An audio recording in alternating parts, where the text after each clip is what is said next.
मोहन, अब मुझे और न तड़पाओ।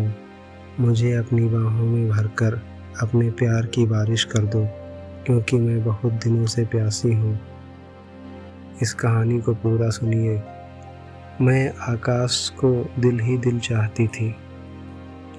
आकाश और मेरा परिवार एक दूसरे को काफ़ी वर्षों से जानता है और उनका हमारे घर पर आना जाना भी था। एक दिन जब आकाश के पिताजी ने मेरे पिताजी से मेरा हाथ मांगा तो मैं फूली नहीं समा रही थी।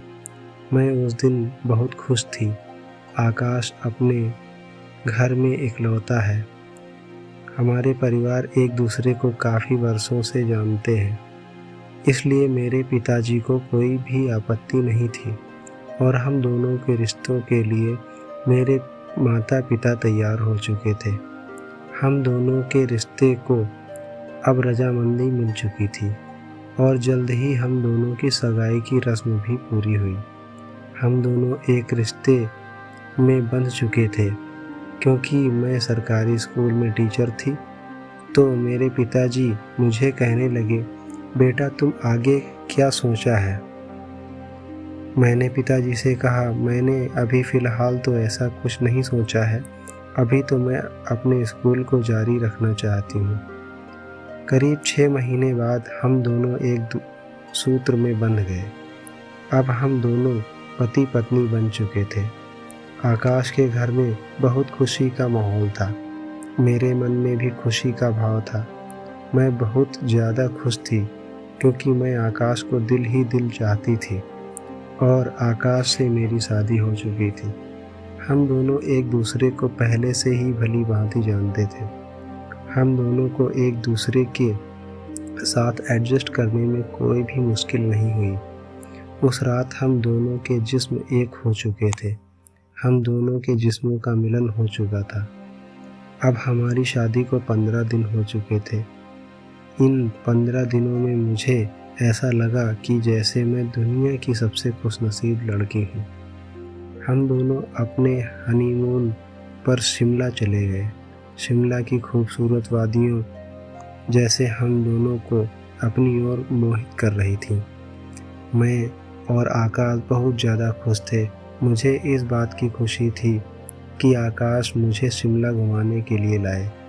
मैं बचपन से ही जिस राजकुमार के बारे में सोचा करती थी, उस राजकुमार से मेरी शादी हो चुकी थी। मैं अपने इस रिश्ते से बहुत ज़्यादा खुश थी।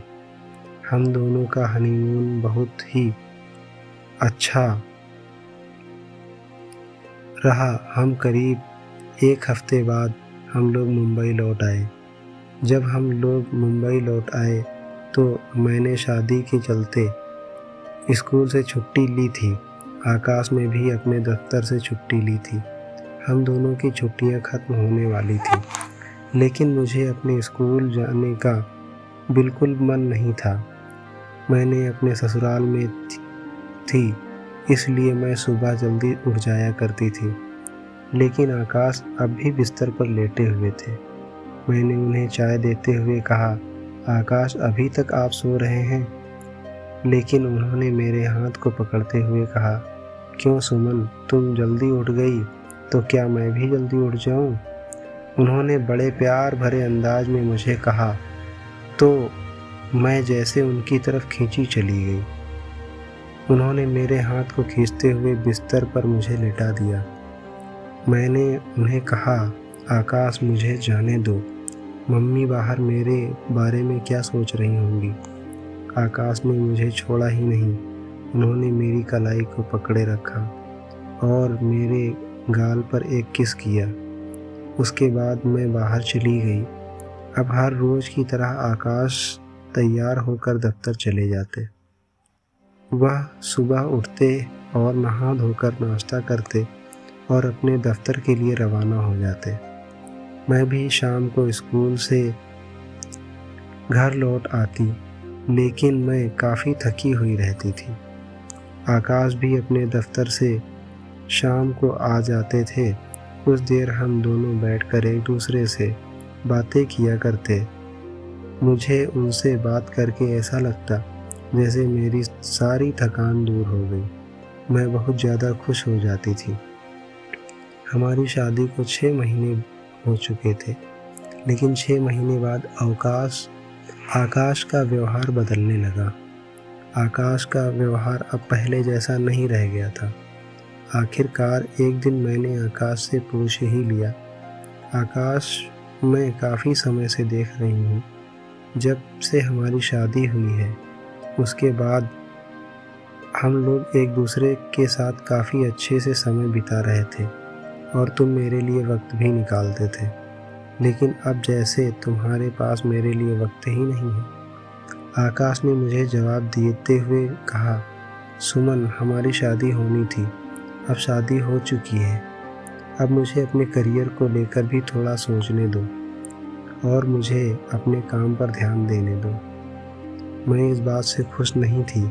मैं आकाश के सामने मुस्कुराने लगी, लेकिन मेरे दिल में आकाश के प्रति वह प्यार नहीं रह गया था।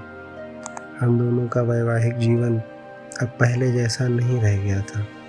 हम दोनों के जीवन में वह खुशियाँ नहीं थीं जो पहले थीं। मैंने आकाश की हर एक बात को अभी भी मानती थी, लेकिन आकाश मेरे लिए समय ही नहीं निकालते। आकाश मुझसे जो कहते मैं वह करती। उनकी पसंद के हिसाब से मैं उनके ऑफिस का खाना बनाती। वह मेरे लिए समय नहीं निकाल पाते थे।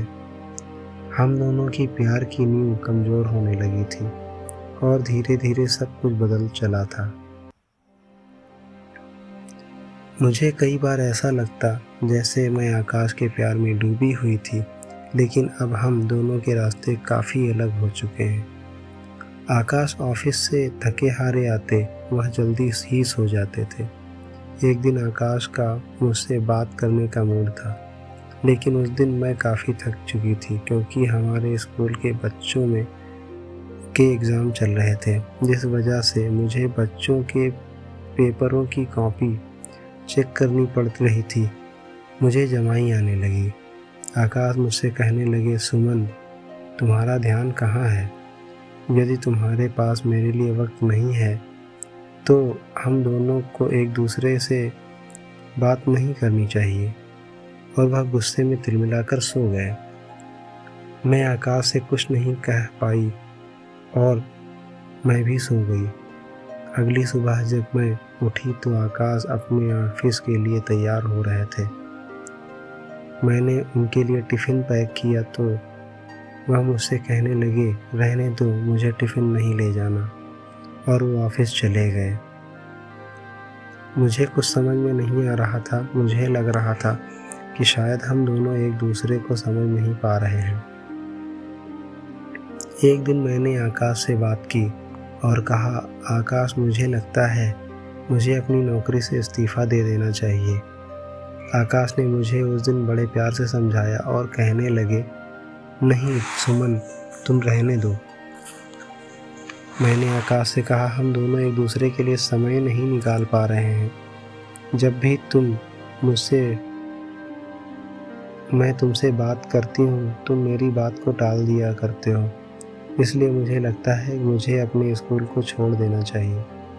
आकाश ने मुझे उस वक्त कहा, रहने दो। मैं उनकी बात मान गई। कुछ महीने तो सब कुछ ठीक चलता रहा और सब कुछ पहले जैसा ही सामान्य होने लगा। हम दोनों के बीच में अच्छी सी बातें होने लगीं। हम दोनों एक दूसरे को समय दिया करते, लेकिन धीरे धीरे फिर दूरियां बढ़ने लगीं। हमारे स्कूल में नई टीचर आए। उनका नाम मोहन है। उनसे मेरी काफ़ी अच्छी दोस्ती होने लगी। जब मैंने उन्हें इसके बारे में बताया तो वह मुझे समझाने लगी। मैं सब कुछ पहले जैसा सामान्य करने की कोशिश करती, लेकिन हम दोनों के बीच अब पहले जैसा कुछ भी नहीं रहा। सब कुछ बदल चुका था। मैं न जाने क्यों मोहन की बातों से प्रभावित होने लगी। मैं मोहन की तरफ खींची चली गई। मोहन एक सामान्य कद काठी के व्यक्ति हैं। वह बड़े ही सामान्य किस्म के हैं, लेकिन उनके व्यक्तित्व में ऐसी कोई तो बात है जिससे मैं उनकी तरफ खींची चली गई। हम दोनों एक दूसरे के साथ समय बिताने लगे। लेकिन यह बात आकाश को पता चली तो वह मुझ पर गुस्सा हो गया। हम दोनों के रिश्तों में और ज़्यादा खटास पैदा होने लगी। हम दोनों के रिश्ते में कड़वाहट आ चुकी थी। हम दोनों एक दूसरे से बहुत कम बातें किया करते थे। लेकिन इसी बीच एक दिन मोहन और मैंने साथ समय बिताने के बारे में सोचा तो हम दोनों पार्क में बैठे बातें कर रहे थे। उस दिन न जाने मुझे ऐसा क्या हुआ कि मैंने मोहन को किस कर लिया। हम दोनों के बीच जब किस हुआ तो हम दोनों ही उसके बाद वहाँ से चले गए। हमने रास्ते भर कुछ बात नहीं की। मुझे मालूम चल चुका था कि हम दोनों एक दूसरे से प्यार करने लगे हैं। मोहन और मैं एक दूसरे से प्यार करने लगे थे। इसी के चलते एक दिन हम दोनों के बीच शारीरिक संबंध बन गए। मैं उस दिन मोहन के साथ उसके घर पर चली गई और मैं मोहन के रूम में बैठी हुई थी तो हम दोनों आपस में बात कर रहे थे। बात करते करते मोहन ने मुझे अपनी बाहों में ले लिया और अपने बिस्तर पर लिटा दिया। मैंने मोहन को कुछ न कह सकी। मोहन ने मेरे होठों को चूमना शुरू किया तो मुझे भी अच्छा लगने लगा। वह मेरे संतरों का रसपान बड़े अच्छे से कर रहे थे। मुझे ऐसा प्रतीत होता जैसे कि न जाने कितने समय बाद मेरी इच्छा पूरी हो रही है। यह सब चलता रहा। जब मैंने मोहन के लॉलीपॉप को अपने मुंह में लेकर चूसना शुरू किया तो उन्हें भी बहुत अच्छा लगा। मैंने उनके लॉलीपॉप को चूसकर सारा रस पी गई। फिर उन्होंने मुझे वह सारे सुख प्रदान किए जिसकी मुझे काफ़ी दिनों से चाह थी। मैं उस समय बहुत खुश थी। वह मुझे कहने लगे, सुमन मैडम, तुम्हें अच्छा लगा तो लगा? मैंने गर्दन हिलाकर जवाब दिया और आज काफ़ी समय बाद ऐसा लगा जैसे किसी का प्यार मुझे मिला हो। हम दोनों के बीच संबंध बनते ही रहते हैं। मुझे नहीं लगता हम दोनों के नाजायज़ संबंध में कोई